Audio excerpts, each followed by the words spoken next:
Tänases meistrinurgas on plaan valmistada ühed puidust pukid, mis on sellised mitmekülgsed asjad, mille peale võib toetada erinevaid asju, aga lisaks pukkidele teeme ka ühe lauaplate. Ehk siis meie täna kasutame neid pukke selleks, et valmistada selline kokkukäiv aialaud. Plaan oli selline, et kasutame kogu projekti jaoks ühte sama materjali, ehk et siis võtame siit ühe konkreetse höövellaua ja kõik detailid panemegi kokku sellest. Esimese asjana tükeldame ära puidu. Tükeldamiseks on mul endale ette tehtud väike joonis, et on kohe näha täpselt, kui pikad mingid tükid olema peavad ja kui kõik tükid on tükeldatud, siis hakkame neid kokku laduma.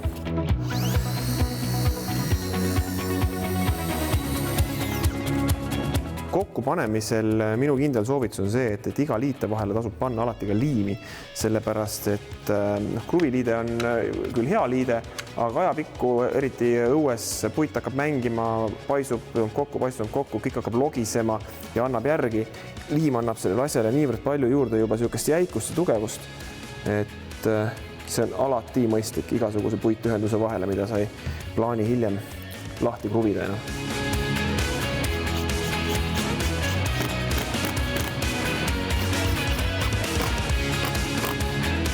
Nüüd, kui me tahame hinget panna selliselt, et nad ei jääks pärast kahe liidetava detaili pealt välja, siis kõige lihtsam teha niimoodi, et paneme detailid selliselt otsapidi täpselt kokku, sätime selle hinge siia keskele ja kruvime ta kinni ja siis ta jääb täpselt sinna pinna alla.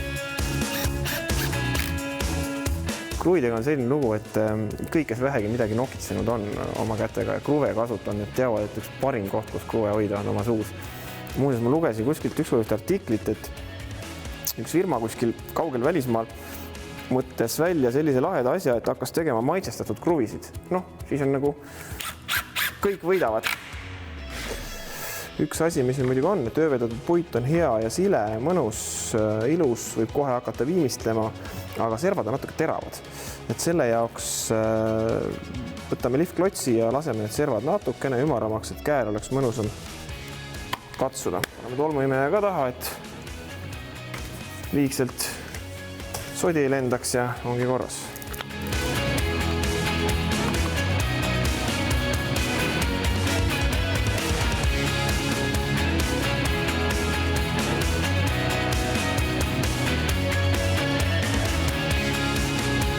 Nüüd selleks, et lauajalad laiali ei vaju, näiteks kui libedama pinna peal on, muru peal võib-olla jääb püsima, aga libedama pinna peal mitte, siis selle jaoks peame panema midagi vahele, mis seda jääb kinni hoidma. Ja selleks otsustame ära kasutada ühe vana koormarihma, mille me siis siia külge klammerdame.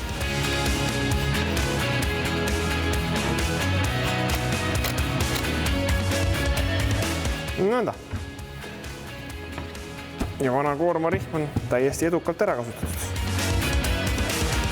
Pukid on nüüd valmis, neid võib kasutada milleks iganes, nagu ma ennem kirjeldasin, sinna võib peale panna üht, teist või kolmandat asja. Aga kuna meie täna otsustasime, et meil on vaja sellist ajutist õuelauda, siis teeme sellele ka lauaplate. Lauaplateks, nagu ma ütlesin, kasutame täpselt seda sama materjali. See on selline umbes täpselt piisava paksusega, et ta peaks jääma okei tugevusega, et toidunõud ja kartulikauss kinni hoida.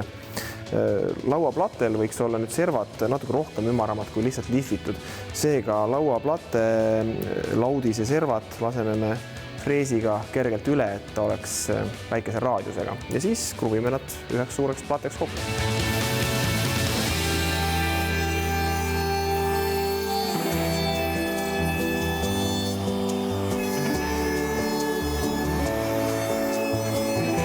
Lauaplatte paneme kokku siis 3 põikipuuga.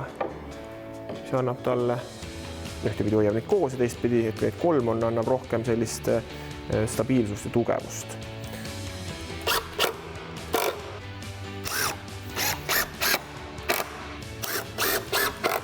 Kuna tegu on ikkagi lauaplatega, olgugi et see on õuelaud, ajutine laud ja kõik muud omadussõnad, siis ikkagi laud. Siis teeme nii, et lihvime ta natukene üle ka.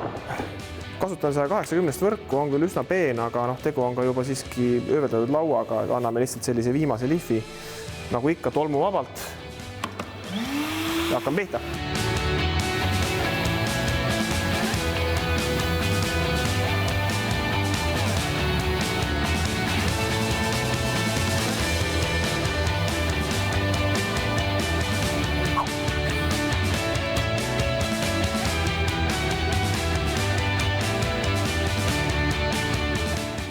Ajutine aiamööbel järgmiseks suuremaks aiaürituseks on olemas.